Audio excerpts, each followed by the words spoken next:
Welcome to episode 56 of the Analog Assault podcast. Tonight we're talking all about Anthem and the in-game content. So buckle up and let's go. You're listening to Analog Assault, a video game podcast by Mulehorn Gaming.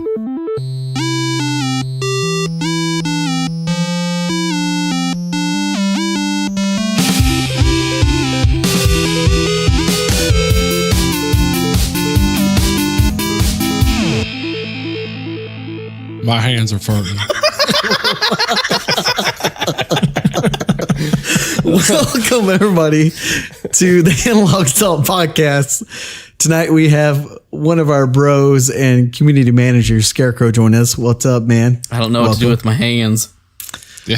I know which way do I go?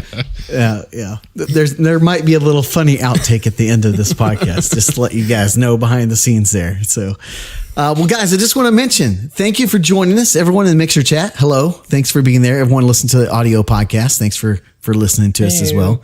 I just want to say, if you like our content, then consider being a supporter. Head over to patreon.com/Mulehorn Gaming, get all the details. Mega shout outs to our gold level supporter, the Rayman, who's in chat. What's up, bro? And also our platinum Anger. Appreciate it, bro. Appreciate it. Platinum. So guys, how's your week's been? What you been playing? Well, I am happy to say that I am 93% through the Red Dead Redemption 2 story. Ooh. Nice. 80% through the whole game, but story-wise, I am 7% away from completion. Awesome. Nice. And it will happen. How hard has it Very been soon. for you not to do all the side missions? Well, there's no... Apparently, I'm just missing like a lot of the collectibles and stuff, like discovering all the animals. And I'm very okay with not doing all that. Mm-hmm. But there really is no side missions that I need to do. So I'm like caught up, ready to go. But I'm seeing the pieces fall together where it's lining up, where it's going to pick up into Red Dead 1. And I love it. I'm like, oh, I know what's happening next. I know what's going on. Nice. But man, transitioning from the end of one story to the epilogue, right in the feels. All the feels. I don't want to talk about it. But all those poor animals out there can just suck it. Yeah. Yeah. They don't need to be discovered. Like a rabbit can. Who cares about biology? Right. Yeah. They can do that later in the next century. Right. Then there's grabbits. Grabbits. Yeah, still kill Grabbits. Yeah. We know more than we need to about grabbits. Or we don't know enough. Fort Mickey D food. Poor Mickey D. Get you a tasty McGrabbit with cheese. Exactly. You wascally 5 million killed and growing. Exactly. So how about you other guys? What y'all been playing? Played a little bit of Division 2 today. Tell me more. It's Division 2. It's not that much different from Division 1. What the best thing is there's no snow. No snow. First up. There you go. Yep. Yeah.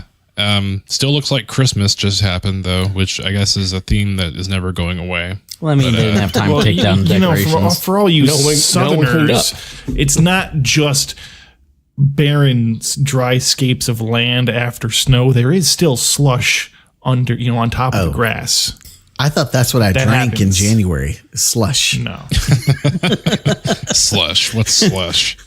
Like a little slushy, you get from... the ever so fun intermittent Now, see, mix. And I grew up shit in hitting my Colorado, window so I right know now. all about the slush. We have technically 6 seasons in Colorado. You got your standard summer, winter, fall, and spring, but between winter and spring, you also have slush season and mud season. Oh, Awesome. It's fair. Yeah. Melting and then almost Just melting. All the water everywhere. And then the final push from Mother Nature and saying, "Hey, I'm not done yet." Slush. Yeah. See, in Texas, or at least in Central Texas, I have spring, summer, and spring again. That's pretty much it. And most summer. Yeah. Little More We summer. get like 2 weeks of winter. Exactly. where We'll get like 20 degrees Yeah. and maybe some ice, black ice probably. Everyone wrecks their car. And Yes. then back to hot. And everything shuts down. Like all the work shuts down. All the businesses shut down. Yeah. The more west you get, the more snow you might get. You get closer to Houston, you get 0 snow. Yeah. Yep. Little flurries will come down, but they'll melt instantly. You can They hear them melt scream. and then freeze overnight, and no one does anything. It's like the division happened here. Nothing's open. Yeah. So what about you, Mr. Dirty and Scarecrow? What y'all been playing? Honestly, I've been playing Assassin's Creed Origins again because Origins is better than Odyssey. Fight me. Wow. Interesting. Disagree, Interesting point. but that's fine. Dude. All right. Let's see it, He Dirty. always clearing his voice. Pull out the guns, Brings bro. up popcorn. He's got to The lick the thing lips. is- He's got to wet his lips. I mean, it was pretty cool to do the whole museum mode in Origins. I never did that, honestly. I mean, I enjoy How the did I fact know that they you never integrated did that. Fair enough. I do enjoy that they integrated that into Odyssey, where you can just Yeah. like go onto your map and like, read about, this happened with this, and this is why this is important. That's It was free. fine. It was That's awesome. good. Yeah. But Odyssey is too much of an RPG. And that sounds like an odd complaint, I know. Really? From you, But yes. when you reach the level of RPG that is, it's not an Assassin's Creed game anymore. It's an Assassin's Creed RPG. Yeah, I can see you It's there. not the same. I mean, what's the downside to you? What took it over the Honestly, ledge for you? It's all. It's not what I mean. Going back to the Origins, you can sneak. There's still stealth. You can play the way that you want to play. You're not micromanaged by having to use this particular armor set in order to maximize your assassin level or your hunter level or your warrior, or whatever it is that they try to push you too much into defining how you have to play, Yeah. not how you want to play. They've turned it more into like you gotta get the gear grind, which I'm not as big of a fan. I like the older ones like Black Flag and the old Ezio, all the Ezio games. Yeah. Like there were things that were gonna make you a little stronger, like weapons that are gonna do a little more damage, but for the most part, it's your skill. Well, I mean, you could always dial down the difficulty, and then you don't have to switch up your gear as much. But if you're going to play it on a higher difficulty, you probably do need to be wearing the right set of epic gear that gives you the bonuses for what you're doing. Yeah. So that's really my biggest issue with Origins is that it's just not fucking Jesus Christ. Odyssey. Is it's just and honestly, there's almost no real indication that it's even an Assassin's Creed game. If it didn't say Assassin's Creed, So it's that far removed I can see that. from Yeah, its because it's so base. there's far away. there's no talk of Assassins. well, at yeah, all. because it's before Well, it's the before all of Assassins that. even Yeah. started up. Well, sure, but that Origins should have been the beginning of that. That's why it was called Origins. And So this is honestly, now that I'm origin. It's the origins of the assassins, though. This is Very well still should It's have the been like- origins of the origins. I even picked up on something else because when you pick up the Hidden Blade with Bayek in Origins, his wife is all like, "Oh, this dates back to Agent Gliese." I'm like, "Cool, you made that tiny little gap and you made an entire game out of that one little thing. Kudos. Don't do it again." I mean, look, ancient Greece Dirty has spoken. is a time period that was just begging to have an Assassin's Creed game set. Then they in should it have made anyways. that Origins. Yeah, probably. 2000 BC. Probably should. Like that there's should have been four origins. pieces, Yeah. Don't there's tempt four them. apples of Eden or pieces of Eden or whatever the hell they are, and then you have to wait for the DLC in order to Yeah. go any further into any sort of Assassin's lore. It. Yeah, if there's stealth not there, that would kind of be a disappointment too. And it's really not. It's like you can try to be stealthy, but you're better off just going in fucking guns blazing. yeah. There's a lot of situations where stealth just isn't going to work. Yeah. But you have to use like your little smoke bomb or go and hide. And I mean, you definitely are rewarded for getting in there and just swinging your sword around. Yeah. Yeah. Toon says in chat that both games aren't Assassin's Creed anymore.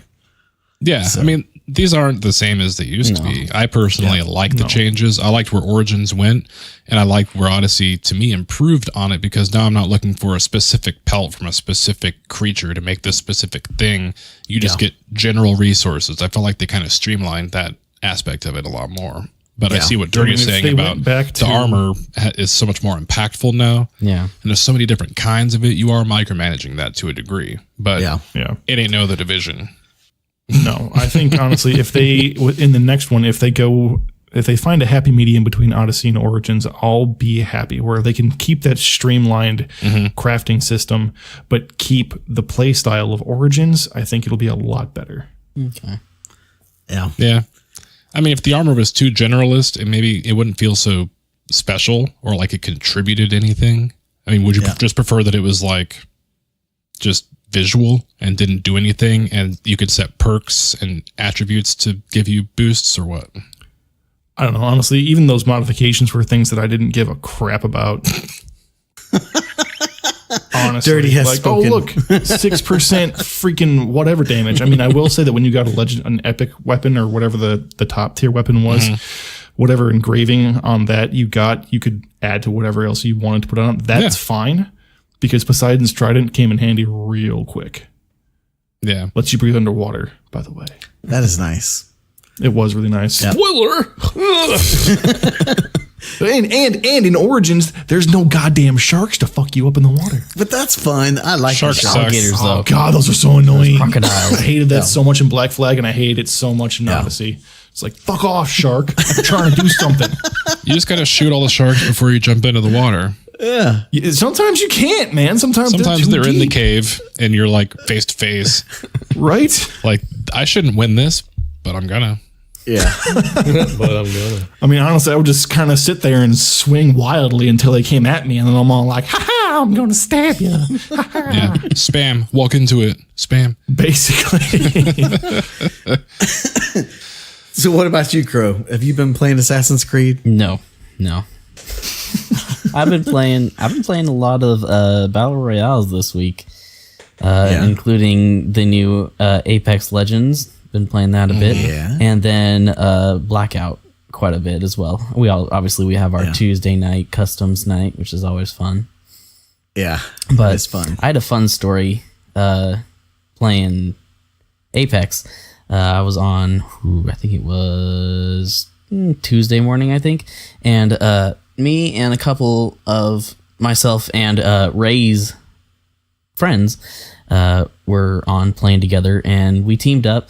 Like, we're just going to go over here. We ended up going through the whole match, getting to the final circle, and we're just listening to everything die around us. Like, we hadn't even run into anyone yet, the whole match. We're like, okay, there's one other team left. We're getting ready. They've got to come through this tunnel. The circle is closing, and all of a sudden the game's like, congratulations, you're the winner. And we're like, what? What? We just, we had won the match without firing a single bullet. Wow. And the full team was There should alive. be an achievement for that. There wasn't, sadly, but we did get an achievement for the win. But it was funny because it shows like the winning team at the very end of the match, and it showed us and all of our stats. And it's like 0, 0, 0, 0, 0, 0, 19 minutes and some seconds played. Walking into walls. So what happened? Did the boundary just overtake them? Yeah, I'm guessing that like they just got stuck outside in the outside zone. The storm or whatever. There must have been like one go. guy left on the enemy teams. Yeah. But it was fun. So, and then we played a little bit. Victory. I've gotten a couple kills. I like how it keeps track of how many kills you have with a specific character. So, like, if you want to work on a specific character, it's like, hey, this is how good you've been doing. Granted, I'm not that great at it yet, so I've got like maybe 5 kills total. Yeah. But it's been interesting. And then I've also been playing my regular little bit of Destiny, a little bit of Warframe, and a little bit of Switch games. But this week, and probably this weekend some more, myself, Underdog, Barry, and Lupo have actually gotten into comp. Doing a little bit of more comp on Destiny. Yeah. Trying to work to the Redrick's Broadsword and the Luna. Howl. Luna's Howl. Yeah. Just trying to work on it a little bit. I mean, there's nothing to do right now. We're all excited for Anthem. We're just like trying to bide our time, trying to figure out something to do. Yep. So, Right. I'm kind of the same way as you guys all know. I mean, go figure, mule jumping around from game to game. That's how I've been. So untypical. I know, right? Did you ever finish Witcher 3 yet? I haven't really started it, I guess you could say. Since I no, haven't you really have got past the little bird thing. At Never the got restart. through Ain't the no little tutorial. bird. You mean the Griffin? The griffin. The bird thing. It's a little bird. It looks like a chicken. I don't know. The bird thing. That's what they said about a basilisk till it came up to you. Yeah. But like Crow said, we did Blackout the other night, which was really fun. That's always fun, the custom matches. I've been doing a little bit of Star Wars Battlefront because Count Dooku's out, so that was really awesome. A little bit of Destiny, chasing the last word, and some Apex, man, some Apex. Been doing some of that, and I actually today got to jump into the Division beta, and I thought I would enjoyed it a little bit more than I thought I would. They've definitely polished the game a little bit. Yeah. If I could condense it down, I would probably say that like it's basically Division 1 polished and clean and neat, and it looks better than, the first one. Graphically, probably about the same. Gunplay feels about the same. The one big thing that I did notice is it's not as spongy.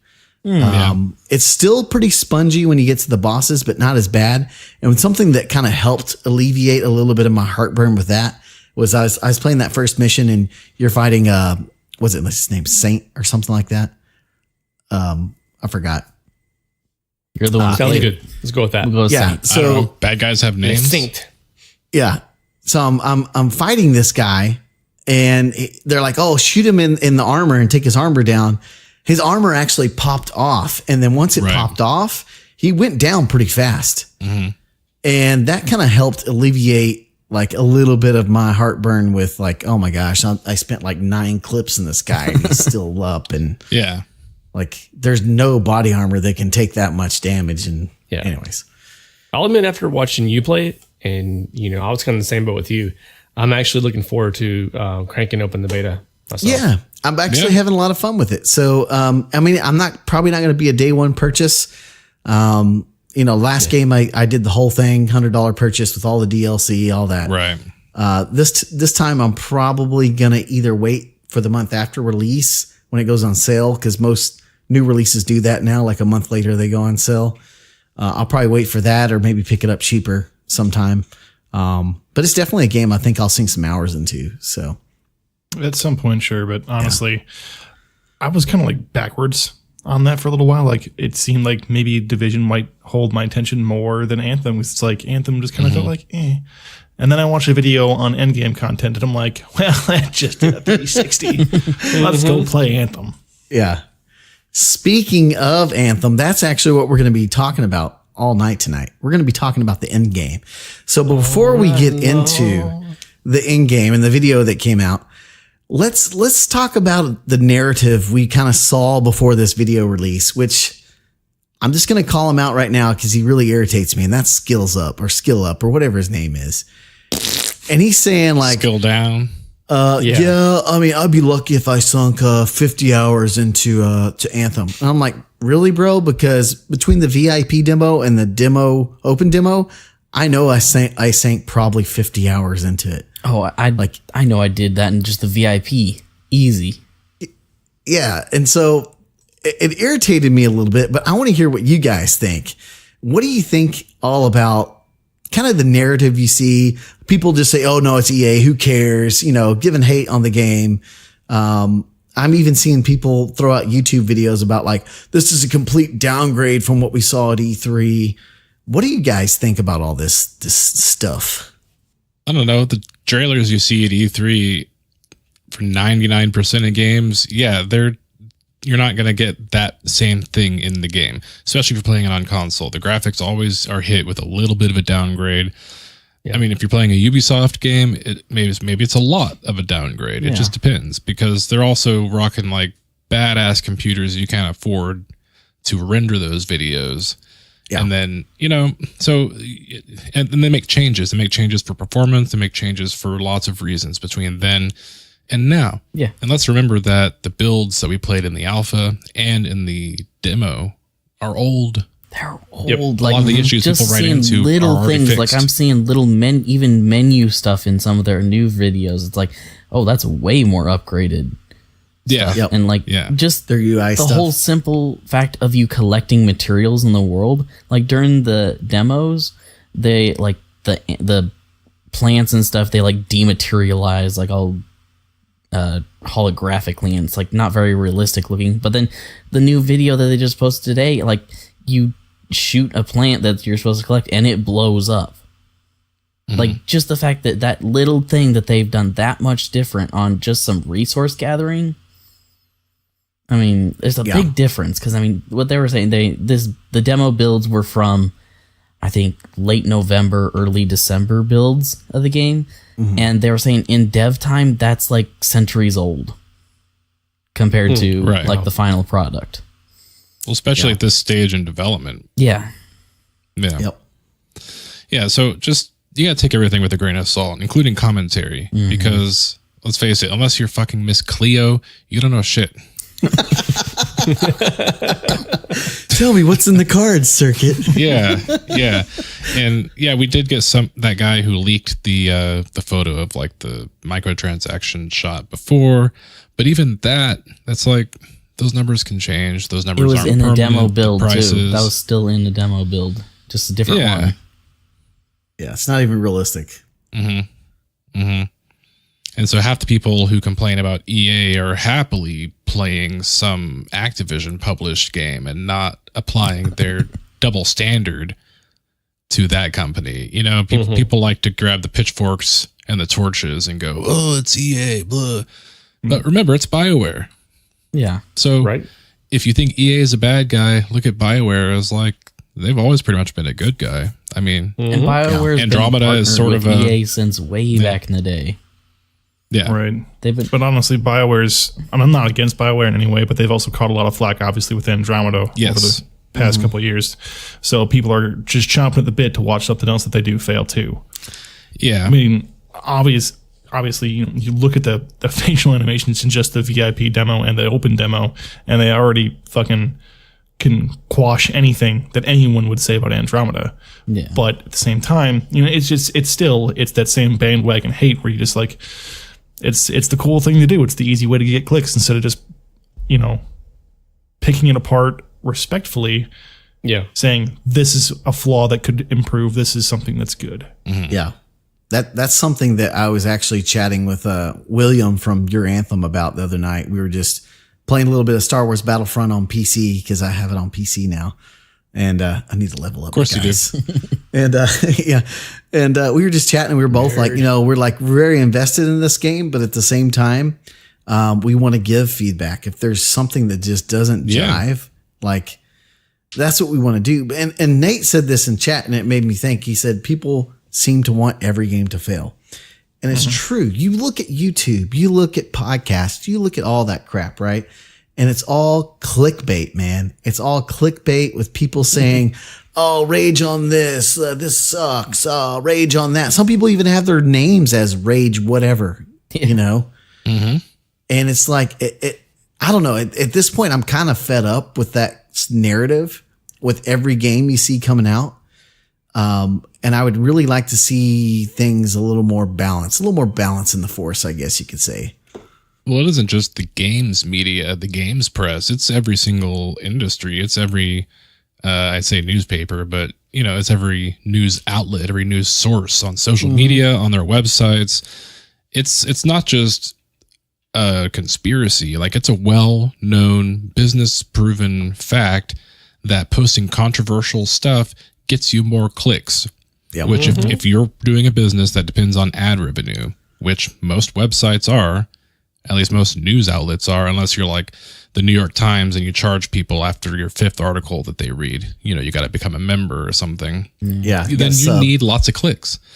So you post stuff that makes people want to get on there and comment. And it's the same with YouTube. Every person who clicks on that video, they're watching an ad. They're seeing a commercial. They're throwing a penny in that guy's wallet. So how do you get more of those pennies? Make a lot of people frothing, pissed off to come in. Frothing, And then you get that's both a new- sides. Yeah, dude. People I'm gonna just, say that next time someone's like on Twitter and they're raging. I'm gonna say, bro, quit frothing, man. just Hashtag frothing. like you're rabid, Yeah. rabid You grabbing. know, like grab it. Winning. So, question for you guys then. I've been noticing every time I go onto Google to, Google something pointless just for funsies at work, that it'll bring up things on like, gaming and such, like, oh, this is happening in Assassin's Creed, this is happening in Destiny. Oh, look, Anthem's being compared to Destiny 2 via Forbes. Gee, I wonder who wrote that piece of shit article. I wonder. Just say it. You might as well just- Anyway, Oh my gosh. the question becomes this: how do you guys feel, since we're on the topic of narrative, about people already comparing it to Destiny or to Division, or saying it's going to kill one or both? Yeah. See, Well, what's raising the comparisons? What? What's raising the comparisons, do you think? The fact that it's a looter shooter. Okay, so it's just like You Diablo, have a small team obviously. that you have to go out with. Obviously, Diablo. It's just like Diablo. Yeah. Borderlands. Well, everyone forgets about Diablo, Diablo 3 was a pain in the ass when it first came out. No one was happy with it, and now it's in a great spot and it's still going strong, but everyone forgets about it. yeah. Yep.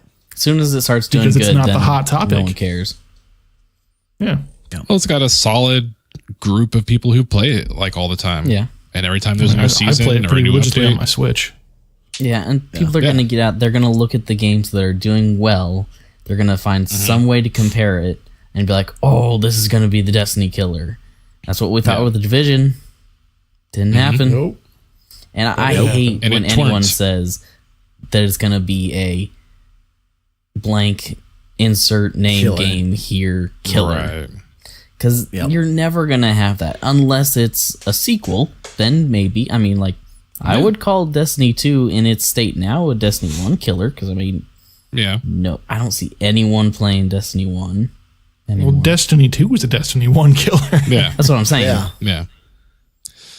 Well, and yeah, Halo has guys in cool space suits. Mass Effect has people in cool space suits. Gears of War, you have big arm. I mean, are we going to bring up every comparison to try and throw Anthem under the bus for, copying someone, or them trying to say, hey, are you going to knock down this guy off his pedestal? Are you going to take this game down? Are you going to take the throne? That's the thing, though. You want good games to copy other good games. Like, you want them to look at Diablo and Borderlands and Destiny and The Division and look at it and go, hey, let's emulate some of these great things about this game. Yeah. And Well, technically, make their own. not Make the it IP, better. not the art and stuff. no, but not the art. Yeah. game Like, features, the mechanics or the yes. features. Yeah, totally. Maybe even the UI type stuff. And look at that stuff and be like, oh, this is really good. Gamers really like that.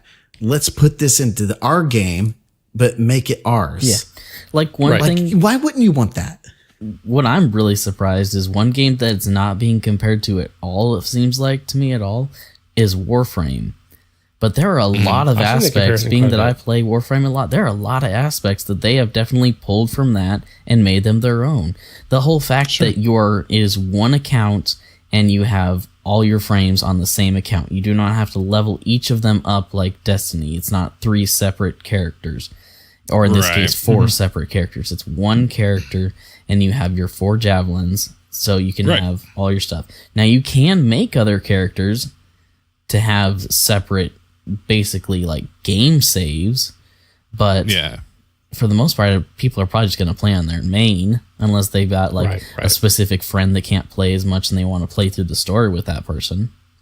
Yeah. Yeah. Yeah. No, I like that because it encourages you to be versatile. What they refer to your arsenal of javelins, right? Yeah. Yep. So it's like, yeah, okay, I'm gonna rock the Colossus and I'm gonna rock the Storm, and then I'm set to cover a variety of situations, Yeah. right? With just those two. And they even had a little, I think it was just an ad trailer that they posted today of basically that whole thing is like the character is standing there in Fort Tarsis looking at all 4 javelin, and he's like, which one am I going to choose? And then he looks at the ranger and he points to that one. He's like, yeah, that one. And it gets in that shows clips of him playing in that one. Mm-hmm. But the fact that it shows like, hey, you can use all these. It's just, yeah. And I'm really glad it's that way too, because when this first started coming out, people started playing it, I was thinking, man, it's just going to be like Destiny, where I'm probably only going to be able to have 1 javelin unlocked, maybe 2. Mm-hmm. Mm-hmm. And then this came out to be the way it is. I'm like, all right, yeah. I get to use all 4. Awesome. Yeah. And you're not going to have to dedicate buttloads of time to get, I mean, you'll level up your character and unlock them eventually, but you're not going to have to hit them independently, you know? You'll have to regrind a little bit because you're not going to be getting, if you're running if you're maining Ranger or something, you're not going to be getting a bunch of Colossus gear. You will get some Colossus gear, but you're going to get more to what you're running. And I like that. And that's the cool thing too, is in the demo, I played mostly Colossus actually, because it was fun as hell. But I was also like jumping back to Storm here and there. And I was picking up gear for the Storm on the Colossus. Mm-hmm. So I could throw some stuff his way on the Storm. I got some, what's the charging up machine gun that the Colossus has that no one else can use? The miniguns.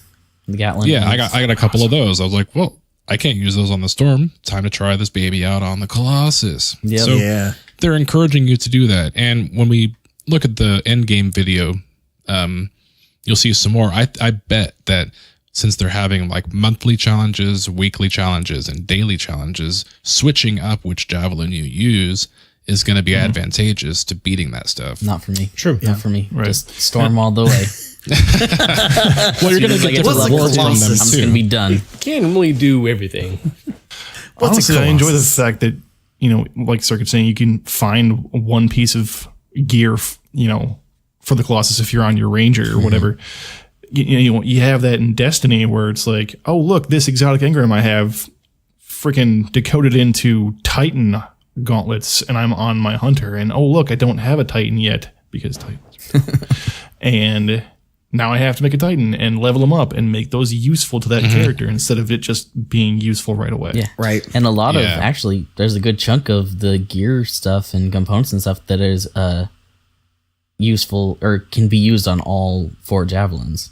There are specific ones, and then there's ones that work on everything, which is going to be good too. Mm-hmm. Mm-hmm. Yeah. Yeah. So now that we kind of talked about the narrative here, we're gonna do something a little different than we typically do on the podcast. We're actually gonna watch the recent trailer that came out where BioWare talks about some of the end game here. So for you guys that are listening to it on the audio podcast, we'll probably cut out this little section here, but it's for everyone here. We can kind of just watch it. Yeah, check the notes. Watch it. It's like 5.5 minutes. Yeah. So let's just watch that real quick. And kind of let everyone kind of just see everything before we kind of dive into it deep. Let me see here. Deep dive. All right. So there we are, guys. We get to see the video there of all the stuff they're mentioning about what's going to be coming with in-game. And, you know, one of the things that stuck out to me the most, I put the link in chat, from Ben Irving kind of teasing us with kind of the roadmap there. One of the things that I put in chat that really piqued my attention was he's talking about Act 1, Act 2, and Act 3. And when I'm looking at these, they seem to be story driven. And they kind of mention it a little bit as well, that all the stuff we're going to be getting that's going to be updating is going to be kind of story driven, kind of with that BioWare little flair to it. And I wonder if this is kind of what they're talking about, how this is the new iteration of gaming where it's going to be live service. It's going to be, kind of story driven where you get to do more of the story and just keep going and going and going like WoW or something like that. Mm-hmm. May not be the best example, but I kind of started thinking of Lord of the Rings Online, how when they had updates and as actual time passed, they would move forward throughout the book series into different events. And so the story, the landscape, where characters were and stuff changed. And like you could see, oh, here's Frodo right now. Okay, now he's here. Now he's here. So if they can do something, obviously better than that, but to that degree where the story actually progresses, characters actually change, there's free updates. Good. That sounds good. Yep. Sounds good. And acts, yes, that does kind of seem acts of a play, So the story, that at least leads me to believe it's progressing that way. Yeah.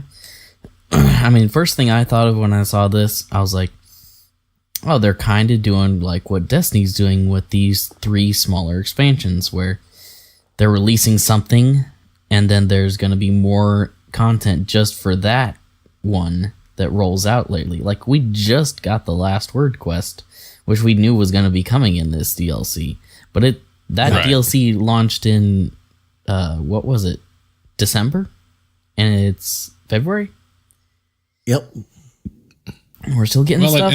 Yeah, Destiny does time gate stuff like that. They've been doing stuff like that for a while, but that is a good example. But yeah, that's what they've done is more they're just recently they're rolling out stuff. They're not like with Forsaken kind of did a rolling out, but earlier things like Osiris and Warmind, you just had everything basically at once.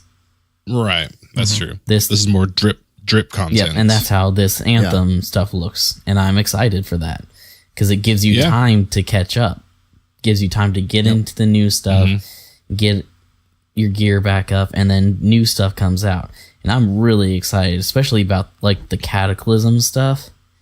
My gosh, dude! This is supposed to like alter the whole world. So, like you were saying, this is very similar to the Lord of the Rings Online, where it changed the world. And I'm really excited to see if this actually does it. Yeah, I think the cataclysms are going to be like a global event where, the sky is going to darken, the place is going to turn into hell, there's going to be fucking demons flying down from the sky. Like the whole place is just way more dangerous. There's probably limited time quests or stories that are available during those. Now, I'm interested in knowing, like, is it going to be every Friday night these happen, or are they sporadic and random? Are we going to be able to have like kind of like a public event tracker we ended up having in Destiny 1 and then Destiny 2? It's like you can see, okay, this goes down in 5 minutes. We need some way of kind of figuring out how to plan for these, how to get a group going for a cataclysm before it hits. We know they can turn them on and off at any time. Yeah. So that's what's crazy, because they're like, oh, we'll just turn it on Sunday for you. So you see a tiny little glimpse. Here's one ancient ash titan for you. Yeah, he turned the dial from 0 to 1. It's just titans. Dude, and that's what's crazy to me to think too, because I saw a tweet where someone saw a meteor crash down. They went over and investigated it, looted the meteor, and got a masterwork like piece of material. Oh, nice. Oh, that's cool. So you could just go into free play. They just watched it and then scouted it out after it crashed. Yeah, they got something. They got something off of the meteor, and so it's like if they have that in free play. Okay, so real quick before we keep going in that, there's challenges, contracts, free play, strongholds, and cataclysms. That is 5 things at launch that we're going to have, like in-game content that we're going to have that can be expanded upon. So just sitting here talking about free play and the possibilities with that. I mean, you think about what they can do and what these storms could do. And just even meteors falling from the sky, or you killing a boss while you're out in free play. Like there's so much stuff that you could do. Well, there are missions that trigger in free play. It's not just like a bare sandbox. No. Like you walk into an area, Owen will be like, hey, this shit's going down. Take out these turrets. Take out these dudes. This is the story around it. Yeah. Which I don't know if you can have ones that are based like if you're playing at night or during the day or at a certain time or every 30 minutes it goes down. But it's also based on if you walk into an area of interest. But we also did see like on Sunday when they turned what we kind of think is the Cataclysm Storm on, is to get that Ancient Ash Titan to spawn, you even had to do a little one of these world event missions to even get him to spawn first, which was pretty cool. And did I see right there was an additional stronghold that opened up during that time? Yeah, during the first act update, they're adding another stronghold. Yeah. There's going to be, I think, 3 at launch. Is that right? 3? I think 3, yeah, and then probably another one Okay. during the first act. Yeah. As far as we know so far. As Destiny players, I mean, at least using that as the sort of reference point, those do seem sort of like strikes, right? Yeah. But they're almost a little more. I would say they're more like a mini raid. They're like a mini raid.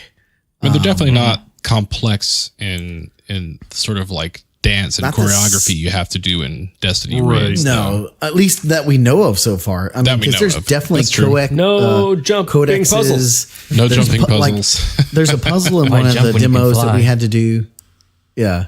And I didn't even know how to complete the first puzzle in the demo. I was like, and I think Scarecrow jumped in my party and was like, oh yeah, just look at the lights, man. I'm like, oh, duh. Like, yeah, there was. I'm so trained to just run story through mission. Actually, yeah, like you go into this story mission, and at the end you find this room, and it's like, oh, here's the artifact that we need, but it's locked behind this shaper like locking mechanism, and there's all this stuff around the room, and like there's tiny little lights near the items that they're little holographic symbols of what symbol you need to place, and one of them's up underneath the platform, like you can't even see it unless you dive underneath it. Yeah. And, you know, think about the challenges that you have as well. So that's another one. And I don't know if you guys noticed in the demo, you had to do certain things to unlock some of those challenges that would help you craft better gear. Yep. Like, you had to do this so you could craft that. So there's going to be plenty of things to chase. You know, you have crafting material that you can get through the contracts. And then they talked about legendary contracts that it sounds like it's even more story that we're getting, you know. Yeah, I'm excited for crafting too. Like they're at least giving the impression that you can craft stuff that will be good end game gear. Yeah, if it's not just shit. If the full game is like what we had in the demo, it seems like you're going to be able to end up crafting anything you want as long as you've used it enough and completed the challenges that go along with that specific thing. Like I wasn't it was like Friday on the open demo, and I couldn't figure out why I couldn't craft a rare quality Devastator, because that's the one thing I needed for the race that just wouldn't drop. And then Lupo's like, well, I think you get those from completing challenges. And I look at the challenges and it's like, hey, Devastator, kill so many elite enemies with the Devastator and unlock the rare Devastator blueprint. I'm like, oh, the blueprint. Hey, nice. Right. So, you got to get the blueprint first. Yep. Yeah. Once you get that, then you can craft all the things you want. Right. Yep. Right. And that is cool. That means it's accessible to anybody. You might just get some on accident, but if you know what you want, you know what to do to get it and unlock it. Yep. So like, just because you may potentially, if it stays the same way, you got this really cool gun at level 5, but obviously you're not going to carry it through to level 30, but you want to be able to use that gun. Just complete its challenges and you'll slowly get up to where maybe you'll get it as a drop, or maybe you'll be able to craft it later on. Right. Just make a better version of it. Yep. Yeah. Yeah, because it doesn't seem like it's gonna have. We're not gonna have like thousands of different guns. No, you've got like these sort of. I mean, there's a good selection, but they're basic archetypes for guns, not including like the sort of legendary or epic weapons that you do. I mean, like the named. We've only seen guns. The common, uncommon, and rares. The highest we've actually been able to put our hands on is rares. Yeah, right. That's something that gets me excited as well, because one of the things that I like to do when I played Dragon Age Inquisition was craft. Because you could actually craft better gear than waiting to randomly have something drop in the world or going through the story to get something to drop. So I could, be a wizard and do all the things I need to do to craft this really OP staff. And then have a really OP staff for the beginning of the game. And it makes me feel like a boss, So I'm not just like, oh, here's a rock. I'm throwing a rock at you, So one of my big questions still is going to be regarding trade. Yeah. No trade. I don't think I've heard anything about that besides there is none. I don't think there will Please, be. no. And I hope there never no, is. it would- I doubt it. Yeah. No. Which I'm okay with, but there's also the consideration that if I am a crafting badass, right? What if I could make something for my guildmates? Or if I could put a blueprint into the guild and other people in So my guild similar could to use it to some way benefit Dojos each and other. Warframe. Yeah. Well, I- that's a little different, but yeah, I see what you mean. I Dirty. don't want that though. I don't want that. I mean, because if you look at Diablo, just here's one example. Our bro Mojo Chill, he had a freaking OP crafted sword that he gave me when I jumped into Diablo the first time. He modded it Yeah, he out modded the it, wazoo. and so you get so much like gold drop. Your experience goes up. Like you kill 3 people and you're the next level already. Yeah. I don't want that to happen to the economy of Anthem. I would Yeah, I rather They have would it. do that, or I don't think they would have it set up to be able to do that. Yeah, I mean that's what I just don't want to see a trading system because I would rather. I mean, it's just not as a cool story of like, oh, dude, where did you get that Devastator? That thing looks boss. Oh, Circuit crafted it for me. Yeah, and that's the Right. thing. Like, you guys probably don't play it, but I play once in a while the PvP or PvE stuff for Fortnite. And a really big problem in that version is you can craft stuff for people and give it to them. And that's a huge economy on the Mixer and Twitch stuff is people going Right. to people's streams and ask them, Right. hey, can you trade this for me? And it creates a really bad economy because that person might get a nice piece of gear, but in that game, weapons degrade. And once it degrades and breaks, you're screwed. And you can't repair stuff. Yeah. So I could see a similar situation happen in Anthem is someone gives you a Masterwork Devastator when you're level 15 and then you're just going to stick with that and never go for the challenges yourself and you're missing out on Right, a lot of that gameplay. I guess I'm just thinking of the days, like obviously a while back, but playing World of Warcraft. If you And that's an would MMO. That's a specialize whole in nother like, ecosystem. oh yeah, totally different. But within your guild, you might have this guy is a badass leatherworker. This person's a badass tailor. So you would like help each other out. You go, oh, my druid needs this, so that person would make it for you. And so if there was a way to where your crafting could, and I'm not saying like in chat, like an open trade system where it could be manipulated and you'd have gold farmers or the equivalent eBay people, websites selling gear. Nobody wants that trash. Like keep that far away.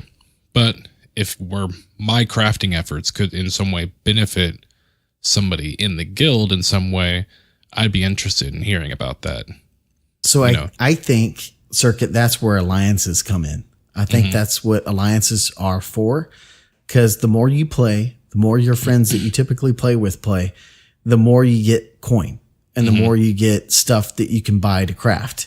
And then you don't have to rely on somebody crafting it for you. You can do it yourself. And that's more towards like how Warframe does it with their guild or their clan system is your clan, you help level up your clan and then you can go buy a blueprint from your clan's research rooms and then you go make it yourself.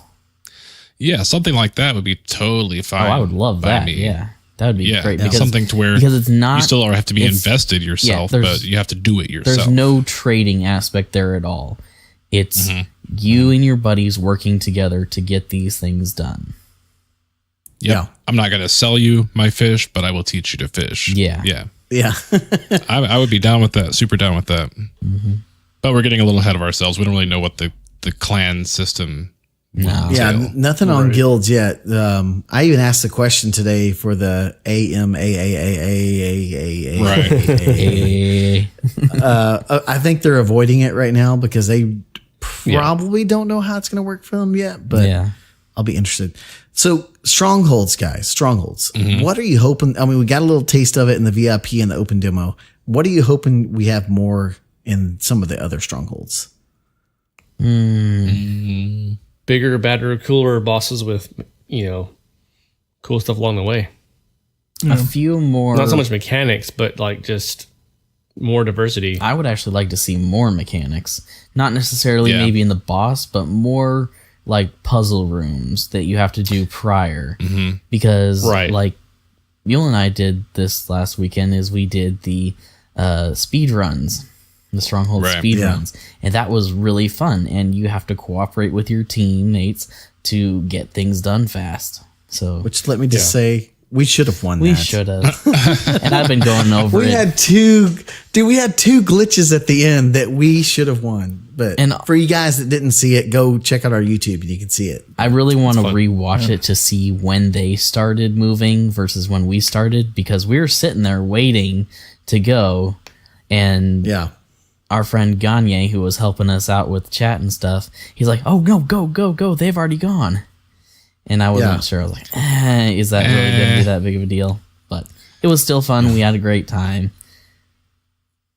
Yeah. Friendly competition. For sure. Yeah. But yeah, I'm in agreement with the puzzles aspect. Sorry, go ahead, T. I was going to say about that speedrun, it sparked a huge thing in the community. It got a lot of attention from the devs. Oh, yeah. And, amongst all of our individual communities, we blew it up. And next thing you know, we have people in chat like, hey, I want to be part of this next time. For sure. I want to be part of this next time. And it's cool that, people can come together already over a game that's not even launched yet to this degree because they're that passionate about it, that confident in it. And the dev team is open enough about it that, like stuff like this can happen. It's possible. So, I mean, BioWare community is still freaking legit. Yeah, man. Yeah.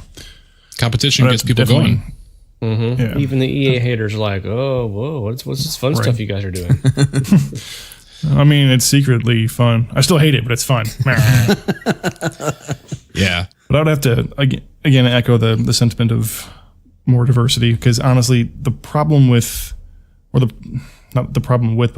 that could potentially arise is something like in the Division, where you see they released the full map of all the activities of all the things that you could do, and it looked so full and looked so much stuff you could do, but it was all the same thing over and over again. Yeah. So with Strongholds, more diversity is obviously better, because you don't want to have the same Stronghold experience, just one with scars, one with Dominion, one with whatever the case might be. Yeah. And there's even definitely a little bit, not very much, but there is a little bit of procedural generation in the Strongholds. Like enemy placements are not going to always be the same way. Like if you watched any of our speedrun tactics or any of that, we're like on the second phase. Once we get to a certain point, we're all searching for the boss. Like we're always trying to search for the gatekeeper, because he can spawn like one of 4 places, and if you can't find him fast enough, that's going to seriously hurt your time for what we were doing. And even if you're just playing it for fun, those turrets are not going to be in the exact same position every time. A couple of them have lockdown positions, but a couple of them move a little bit. So if you're used to want to be in another spot and you're hiding in one spot, you might get shot. Yeah. Interesting. I'll echo everything you guys are saying, but I would really also like to see, and Jesse or AJ, if you're listening to this, man, because I think this could be really, really good, especially with the live service game. I would like to see some mechanic where one of the zones, so like in the first Stronghold that we played on the open demo, you got that first section, the second section. I'd like to see in one of those sections that you kind of go through, if you have some type of puzzle that you have to solve every time you go into that, but it's not the same way every time. It's randomized the puzzle. Yeah. Yeah. Randomize the puzzle, make it where you have to solve it while you're getting shot at, while the turrets are shooting at you. I would like to see that, just because it's going to make you cooperate more. Right. It's going to add a little bit more stress to that encounter. Yeah. You don't need to make it overly complicated. No, it could just be like, hey, there's 3 platforms with 3 different colors. You got to take 3 different echoes to them. And you've got like a Zelda type of puzzle. Nothing that's going to rack your brain for hours, but something kind of cool and novel that makes you stop for a sec and go, okay, you 2 figure this out. Us 2 will go shoot stuff. Yeah. Yeah. And what CF Bunny is saying in the chat here, I like that idea a lot. How in Gears of War is kind of like the original 2-person buddy shooter, where you'd have one guy takes path A, the other guy takes path B, and you do have points where guy A is like huddled down and guy B has to shoot open a gate or shoot some guys for him until he can proceed on. So since you have 4 people on a team, that would make sense if you had, say, one team stayed on the ground, the second team took to the air and took on different objectives. If you had 2 different tasks that had to be done simultaneously, where you really work together as a team, as a squad would, to achieve different goals at the same time. Yeah. I would dig that a lot. Yeah. Yeah, agreed. Yeah, I mean, there's so many different things that you could just implement into this, and I think that's the real takeaway for the end game with this is that they seem to have a team put together to really change and upgrade things and turn things on and off like fast. Right. And if that's the case, man, that's going to make Anthem very dynamic. It was designed as a live service game. Yeah. Yeah. Whereas we saw with like Destiny, it took them. It was such a pain to 4 update years stuff. The before smallest they started things. getting. I mean, It's been 86 And that's- years. and that's one of my beefs with like strikes. Like you could almost sleepwalk through strikes after you've done them a couple times, you know? Oh, yes. And if Yeah. the procedural stuff that you have already in place with some of the levels, if you could just turn on and off switches to kind of change up a little bit. And I know part of the thing, and we actually haven't even talked about this, but holy freaking crap, guys, the levels of difficulty that you Right. can do Right. now. Those are like some Diablo levels of difficulty. 300% increase. Oh, the max one is that just- 3,000. Level 3 That's what I was is thinking of. 3,100. It's like nightmare It mode. just ensures the grind. The ever dangling carrot. Like, well, son of a bitch, I know I'm going to get my ass handed to me in that. Let's go grind for some better gear. But if when you do those harder things, you're going to have the higher chance for the masterworks Better and gear. legendaries to drop, which is going to be nice. Yeah. Yeah. And so, yeah, with, Destiny did some of these procedural things and some randomization in the strikes. You already see some of that in Anthem, where the voice lines, when you go in to do something, can differ from one iteration to the next. The placement of mobs can be different. I think it would be cool if they went, okay, Scars, not this time. This time it's Dominion, Yes. or this time it's wildlife, or they changed the enemy type in different. Obviously, nothing that would get in the way of the story of that It's just, stronghold. It's just all gravits. Just just throw in some different encounters or some different pathing, where if there's like a 3-way thing and 2 of them cave in and it changes the way you have to go during that. Just change it a little bit, because if you're grinding for that gear or you're grinding for a certain type of kill or that particular boss and you're playing this thing 300 times in a row, that's going to help a lot. Yeah. Yeah. And Toon says in chat, it'll help keep the world fresh. And on that topic, I think that's exactly what Cataclysms is for. Like, think about it. You could have this whole area of a map that you've scouted out, all the spots, all the stuff, where to go to trigger stuff. And they could say, oh, Cataclysm. Now everything's It's white. different. It's different. Stuff is different places. Stuff is everywhere different. New chests all across the land. Go find them. Like that to me is like, I found myself in the demo in free play, just going and looking around at stuff. And I almost wanted to just say, and me, Mulehorn Jenkins, right? Just want to go blow crap up. Right. But I was like, dude, I really want to go see what's on top of that cliff. Like, is there something behind that waterfall? Like, what's over there? And you were usually How rewarded. high can I get right now without falling? Yeah, exactly. What's the ceiling here to the land? Yeah. How high can I just shoot straight up? That was discovered pretty quick. Yeah. Oops. Yeah. But see, between acts, when they switch acts, they could have, say, like a giant shaper storm hit, change the landscape, and then wipe, say, like half of the discovery areas and uncover some stuff. Because if it's like an earthquake and a storm with lots of wind or a flood or something, you can change everything. And then the same old area you've been rolling over for, I don't know, 2 or 3 months could be fresh and new, and there's new things uncovered in it, new things come out from under the ground, that you have to rediscover, new paths to take. So you could I think of like the way Forza changes. They're obviously not that drastically, but seasons, man, it is, because every week on Thursday, the season changes.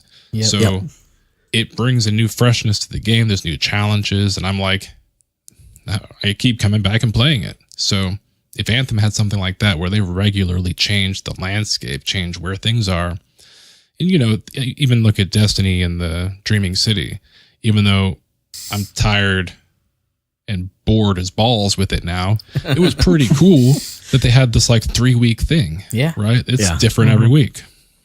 Yep. Yeah.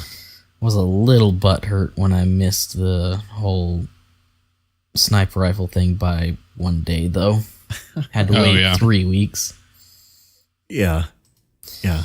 But so they're saying in the first act alone, they're going to have 3 updates. The first one is called Evolving World. The second one is called Stronger Together. And then the last one is the Cataclysm. So, yeah. So I'm betting like Stronger Together is probably when they're bringing in more stuff about clans or guilds.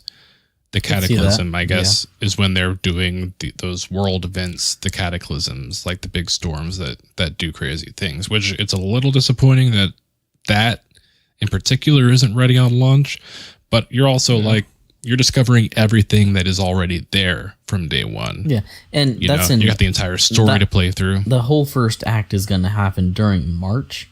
And I mean, the game's launching pretty much the end of February. So we're going to only have like 2 weeks or so before all this Act 1 stuff probably starts, or could start. So it's coming up pretty fast. Yeah. There's a lot to look forward to, man. There's a lot. There's just, I can't wait, man. So as we wrap this up here, I want to get all of you guys' final thoughts. What's probably the biggest thing that you're most excited about from what we know right now with the challenges, the contracts, the free play, strongholds, Cataclysm? What's the biggest thing that you're looking forward to? Solo free play. Solo free play. Being able to privately queue for your own world and just go out there without having some Joe Blow. Honestly, there were so many times in the open demo where I just wanted to go take screenshots of Grabbits, kill some damn Grabbits, because I gotta make a Grabbit t-shirt, and I needed quality pictures. Thankfully, Barry was right there. He had some quality shots he gave me. But then I'm like, oh look, this guy joined. Oh look, this guy joined. This guy joined. Damn. Yeah. There goes my solo party. No party for you. I'm looking forward to the Cataclysms to find out how it's going to change the world as they talk about, and how that in-game content is going to look. I'm really excited to see how that looks, how that plays out. Yeah, same here. And I'm really excited to see how story progresses, to see, new characters. Do characters die? Are they lost? We need to save them. We've seen a pretty good example of like the crazy stuff that can happen with Matthias, and does happen. And his bros now. So, and that's a thing that changes his dynamic forever. Now, right? Right. That's no small change in the storyline. Split personality. No, that's something that happens halfway through the story too, because of the way we do that mission. And that's epic. Yeah, that's very cool. It's very cool to me. And so if they can keep adding stuff like that drives, narrative along, and if they can keep revealing stuff about the Anthem of Creation, which, as far as I'm concerned, is still very much a mysterious, weird, mystical type of thing that that can literally spit out anything. Yeah. Cool. Yeah. So one of the huge things that I'm really excited for, it wasn't covered specifically in that video, but it was released some stuff this week, is just the builds we're going to be able to do. I'm really excited about the builds with all the different perks and everything. We've got to see a few more like masterwork pieces of gear and just the basic perks that are on that. And then one thing that I saw during the demo, but obviously a lot of the perks on gear and stuff wasn't turned on or just wasn't working at all. There was one that I thought was really cool, but I didn't know for sure until this week. I found out that there's one that I kept seeing was plus 100% charges on gear. And what that was confirmed is that is going to increase the amount of charges on that ability. So, for example, like ice shards for the storm normally has 10 shots that it does, that it can fire before it has to recharge fully. If you have that 100% charges on there, that's going to give you 20 shots. 20? And that's kind of a Warframe thing that is really cool. It's like the mod system, you're trying to buff these percentages. Yeah. And I'm really excited about that. So there might be some really cool builds that we can do with that. Yeah. Yeah. Plus, you can save a buttload of loadouts. Yeah. Which is... Wow. Yep. Yep. I think the thing for me as we wrap this up is I'm excited that this is a live service game and that all the cool stuff we're going to get to do is going to be also story driven, because it looks like there's a lot of story and narrative that's going with the stuff we get to do. And as a big BioWare fan, and as much as I love blowing crap up, I do love getting caught up in a good story, 100%. Same. Yeah. Yeah. And BioWare always just seems to hit me right in the good spots when it comes to story. So if these updates have anything like that, then I am going to be very happy and be playing a lot of Anthem in the coming year, in the coming years, I guess you could say. Yeah. So a lot of good opportunities to give us some codex action. Yep. I'm interested in that. Yeah. And just a personal promise from me on behalf of the rest of the gang.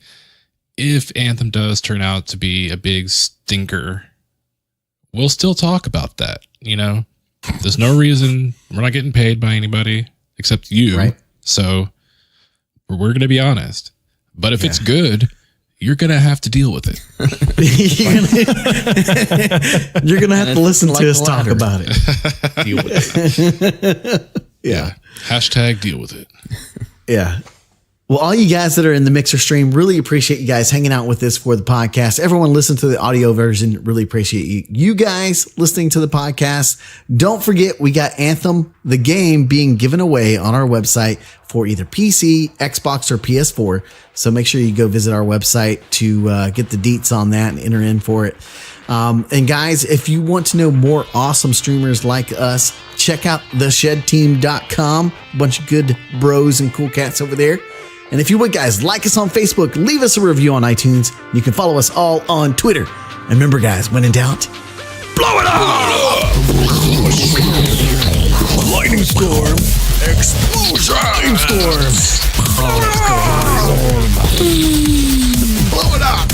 Love that email, Bizzo. Where did it come from? Where did it come from? Oh, the Shed Team?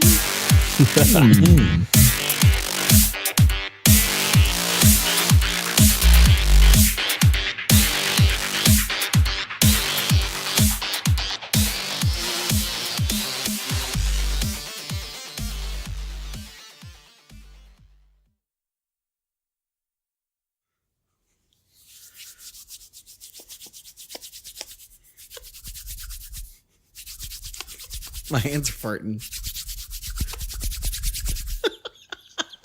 What are you, 6?